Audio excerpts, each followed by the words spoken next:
اللہ نے قرآن میں فرمایا تتجافى جنوبهم عن المضاجع يدعون ربهم خوفا وطمعا ومما رزقناهم ينفقون. فرمایا ہمارے کچھ نیک بندے ہیں تھوڑے سے مگر ہیں، وہ ایسے ہیں کہ لوگ تو فرض پڑھنے کے لیے تیار نہیں ہیں، اور یہ رات کے آخری حصے میں جب انتہائی میٹھی نیند کا وقت ہوتا ہے یہ اس وقت بستر کے ساتھ جفا کرتے ہیں، ظلم کرتے ہیں، بستر کے ساتھ ناانصافی کرتے ہیں، اور کھڑے ہو کر مصلی پہ اللہ کو پکارتے ہیں، سجدہ کرتے ہیں اور اللہ سے دعائیں مانگتے ہیں. کیا دعائیں مانگتے ہیں؟ یدعون ربهم خوفا وطمعا، جہنم کے سے پناہ اور جنت کی لالچ میں اللہ سے جنت مانگتے ہیں. اتنا یقین ہے ان کو جنت اور دوزخ پر کہ اس کے لیے اپنی رات کی میٹھی نیند قربان کر دیتے ہیں، حالانکہ وہ نماز فرض نہیں ہے ان کے اوپر، مگر اتنا یقین ہے، ان کو پتہ ہے کہ اس وقت سب سو رہے ہیں اور رات کے آخری حصے میں اللہ آسمان دنیا پہ آ کے پکار رہا ہے، حل من مسترزق ارزق لہ، کوئی ہے روزی طلب کرنے والا میں اس کو رزق دوں، حل من مستغفر اغفر لہ، کوئی ہے جس نے دن میں گناہ کیا ہو اور رات کے حصے میں آ کے مجھ سے توبہ کرے،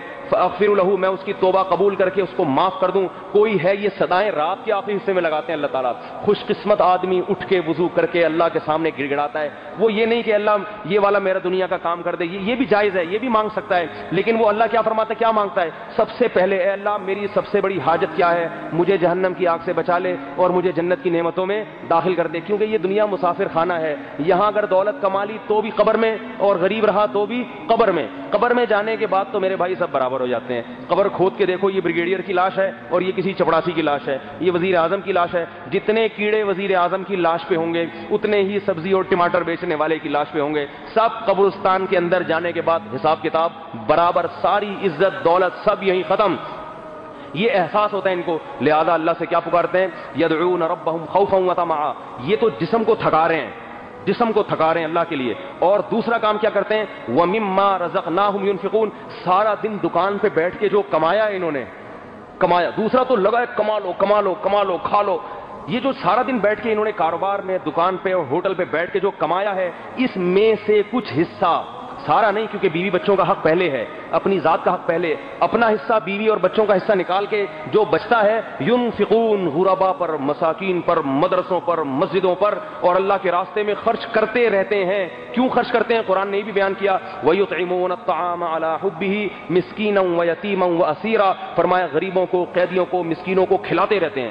مضارع ہے، عادت ہے ان کی، ان کو کھلانے کی لت پڑ چکی ہے، عادت پڑ چکی ہے. ان کی جیب سے کوئی غریب نہیں کھاتا، ان کو سکون کی نیند نہیں آتی، کھلاتے رہتے ہیں. کیوں کھلا رہے ہو بھائی؟ اخبار میں نام لانا چاہتے ہو، ویڈیو بنانا چاہتے ہو، یا ARY پہ آنا چاہتے ہو، یا جیو پہ آنا چاہتے ہو؟ نہ نہ نہ. اللہ فرماتے ہیں یہ کیا کہتے ہیں ان غریبوں سے؟ غریب بھی ان سے پوچھتا ہے بھائی کماتا تو ہے، کھلاتا ہمیں ہے، اس میں حکمت کیا ہے؟ تو ہم پر یہ احسان کیوں کر رہا ہے؟ ہم تو قوم کے وڈیرے نہیں ہیں، ہم تو تیرا کوئی رکا ہوا کام بنا نہیں سکتے، ہم تو کوئی آفیسر نہیں ہے کہ تجھے کہیں جاب نہ مل رہی ہو تو ہم تجھے یا تیرے بیٹے کو جاب دلا دیں، ہم تو کچھ بھی نہیں کر سکتے تیرے ساتھ، تو کیوں اتنا کھلا رہا ہے؟ تو اللہ فرماتے ہیں یہ جواب میں کہتے ہیں انما نطعمکم لوجہ اللہ، ہم تمہیں خوش کرنے کے لیے نہیں بلکہ خدا کو خوش کرنے کے لیے کھلا رہے ہیں. انما نطعمکم لوجہ اللہ لا نريد منکم جزاء ولا شکورا. ہم تم سے اس کے پیسے نہیں مانگتے، ہم یہ نہیں کہتے ہمارا کوئی کام اٹک جائے تو وہ نکال دینا، یہ تو دور کی بات، ہم تم سے شکریہ نہیں مانگتے. یہ کھانے کے بعد یہ نہیں کہنا کہ آپ کا شکریہ، اس سے کہیں ثواب کم نہ ہو جائے. بات آ رہی ہے بھائی سمجھ میں؟ نہیں آ رہی میرا خیال ہے. اگر تم نے کہہ دیا نا تھینک یو، اگر تم نے کہہ دیا جزاک اللہ، اگر تم نے جزاک اللہ کا تو چلو وہ دعا ہے، اگر تم نے کہہ دیا شکریہ تو ایسا نہ ہو کہ تھوڑا سا بدلہ تم نے لوٹا دیا. کچھ بھی نہیں، شکریہ بھی نہیں ادا کرنا، کیونکہ ہم تم پر احسان کر نہیں رہے. ہم تو کس پر احسان کر رہے ہیں؟ اپنے اوپر. کیا احسان کر رہے ہو بھائی تم اپنے اوپر؟ ہمیں بھی تو بتاؤ. اللہ فرماتے ہیں آگے ان کا کلام کیا ہوتا ہے؟ انا نخاف من ربنا یوما عبوسا قمطریرا. آج اللہ نے ہمیں دولت دی ہے، گرمی میں پانی دیا اور ہمیں گرمی میں ایئر کنڈیشنر اور پنکھوں کی سہولتیں دی. ایک قیامت کا دن ایسا آنے والا ہے جس میں ہمارے یہ 18 اور 20 گریڈ کا جو ہے نا یہ گریڈ نہیں چلے گا. قیامت کے دن یہ ہماری عزت نہیں چلے گی. اس دن اعمال چلیں گے. اعمال، ہمارے اعمال میں اگر کوئی کمزوری ہوئی اور ہمیں پیاس لگی، ہمیں بھوک لگی اور ہمیں اس میدان حشر کا عذاب سہنا پڑا تو ہم اللہ کو تمہارا حوالہ دیں گے. ہم اللہ کو تمہارا حوالہ. اے اللہ دنیا میں کچھ لوگ دھوپ میں تھے، ہم نے ان کو چھاؤں میں کیا.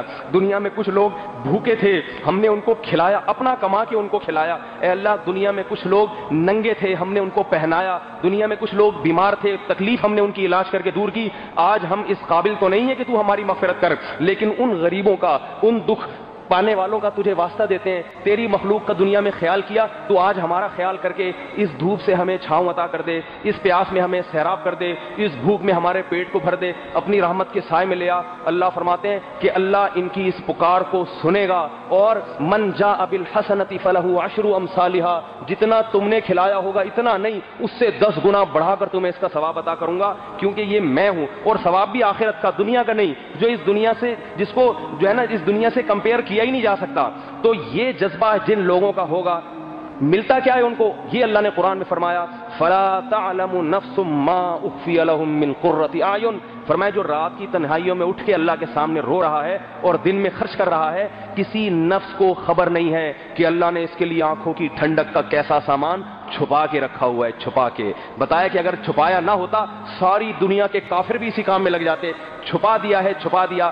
خوش قسمت ہے اس چھپی ہوئی چیز پہ ایمان لا کے راتوں کو تڑپ رہا ہے اور دن میں دولت کو لٹا رہا ہے، اور بدقسمت ہے اس چھپائے ہوئی چیز کو اس لیے ایمان نہیں لا رہا کہ وہ چھپی ہوئی ہے، میں تو صرف اسی چیز پہ ایمان لاتا ہوں جو میں اپنی آنکھوں سے دیکھ لوں، نشانیاں دیکھ کے میں ایمان نہیں لاتا، نشانیاں دیکھ کے میں یقین نہیں کرتا جب تک عین اس چیز کو، مجھے دودھ میں خدا کا جلوہ نظر نہیں آتا، دودھ نظر آتا ہے، مجھے شہد میں خدا کی قدرت نظر نہیں آتی، مجھے صرف شہد نظر آتا ہے، مجھے انگور میں خدا کے کمالات احسانات نظر نہیں آتے، مجھے انگور میں صرف انگور اور انگور کا رس نظر آتا ہے، مجھے گندم کی روٹی میں خدا کی قدرت اور اس کے کمالات اور احسانات نظر نہیں آتے، مجھے گندم میں صرف گندم اور گندم کا ذائقہ نظر آتا ہے۔ اس لیے میں مفاد پرست ہوں، میں مادہ پرست ہوں، مجھے کھانے سے مطلب، مجھے شراب سے مطلب، مجھے زنا سے مطلب، مجھے انٹرنیٹ پر بیہودہ فلمیں دیکھنے سے مطلب، مجھے سینما گھروں میں ننگی عورتوں کے ناچ دیکھنے سے مطلب، مجھے موبائل پر حرام نامحرم عورتوں سے حرام گفتگو کرنے سے مطلب۔ میرے رب نے تو کہا نکاح کر کے زندگی گزارو، شادی میں نہیں کروں گا، دوستیاں لگاؤں گا۔ اللہ نے فرمایا ولا متخذات اخدان، دوستیاں نہ لگاؤ عورتوں سے، قرآن نے صاف کہا نکاح کرو، میں نکاح نہیں کروں گا، اس میں بکھیڑے بہت ہیں، بیوی آتی ہے، ساس بھی ہوتی ہے، سالے بھی ہوتے ہیں، خاندان ہوتا ہے، جھگڑ جاتا ہے، 12 بجے سے لیٹ گھر ہو گیا جواب دینا پڑتا ہے۔ لڑکیوں سے دوستیوں میں یہ ٹینشن نہیں ہے، نہ خرچہ ہے، نہ جو ہے بس ایزی لوڈ کا خرچہ ہے، 100 روپے 200 روپے 1000 روپے، اس کے علاوہ مزے ہی مزے، چسکے ہی چسکے۔ تو میں کیا کروں گا؟ قرآن کہہ رہا ہے دوستیاں نہ لگاؤ، نکاح کرو۔ میں کہوں گا نہیں نکاح نہیں کروں گا، دوستیاں لگاؤں گا۔ بات آ رہی ہے سمجھ میں کہ نہیں آ رہی؟ قرآن کہہ رہے رجال اللہ تلہیہم تجارت ولا بیع عن ذکر اللہ، جب نماز کا وقت آ جائے تجارت تمہیں اللہ کی یاد سے غافل نہ کرے، تجارت بند کر کے نماز پڑھو۔ میں کہوں گا کہ نہیں، میں تجارت کھول کے رکھوں گا، میں نماز نہیں پڑھوں گا۔ اللہ کہہ رہے ولا تقل لہما اف، جب ماں باپ بوڑھے ہو جائیں اولڈ ہاؤس میں داخل کرنا تو دور کی بات، گھر سے نکال کے ان کو کسی کے حوالے کرنا تو دور کی بات، خدمت بھی کرو، ان کے پاؤں میں جنت تلاش کرو۔ اور اگر تمہیں کسی بات پہ جھڑکیں، کسی بات پہ ڈانٹیں، تم نے جواب نہیں دینا، آگے سے جواب دینا ہے، جاؤ اپنے جیسے سے باہر جا کے لڑو۔ کوئی بھتہ مانگنے آتا ہے نا، فطرانے کا بھتہ، اس کو جواب دے کے دیکھو۔ 30 لاکھ کا بھتہ مانگنے آیا نا جب ہوٹل سے، تو اس کو بولو کہ تو میرا کیا لگتا ہے کہ میں نے اتنی کمائی کی اور میں تجھے 30 لاکھ 20 لاکھ کیوں پکڑا دوں؟ اس کے سامنے تو چوہے کی طرح دبا ہوا ہوتا ہے کہ نہیں ہوتا؟ اس کے سامنے نہیں کہتا میں غصے کا بڑا تیز ہوں، میں تو بی پی کی بلڈ پریشر کی دوائیاں کھاتا ہوں، میرا تو دماغ کی رگ پھڑکتی ہے، میں مجبور ہوں۔ اس کے سامنے کیا ہو جائے گا؟ نہیں سر کچھ کم کر لو، 15 لاکھ کر لو، 5 لاکھ کر لو۔ لیکن وہی بوڑھا باپ گھر میں اگر کسی بات پہ ڈانٹ دے، جواب دے گا آگے سے، فوراً جواب دے گا۔ اب کوئی مولوی، کوئی مفتی، کوئی بزرگ اس کو سمجھا رہا ہے باپ کے سامنے ایسے بات نہیں کرتے، کہہ رہے ہیں مجھے جب غصہ آتا ہے نا تو میں کنٹرول میں، بولو بھائی، میں اصل میں مجھے بلڈ پریشر کا مرض، مجھے غصہ آتا ہے میں نہیں دیکھتا کیا سامنے آ رہا ہے، اور ان کی بھی تو عادت ہے ہر وقت چڑ چڑ کرنے کی ایسے۔ تو اللہ نے کیا فرمایا وَخْفِضْ لَهُمَا جَنَاحَ الذُّلِّ مِنَ الرَّحْمَةِ، ذلت سے اپنے بازوؤں کو ان کے سامنے جھکانا ہے اگر آخرت کمانی ہے۔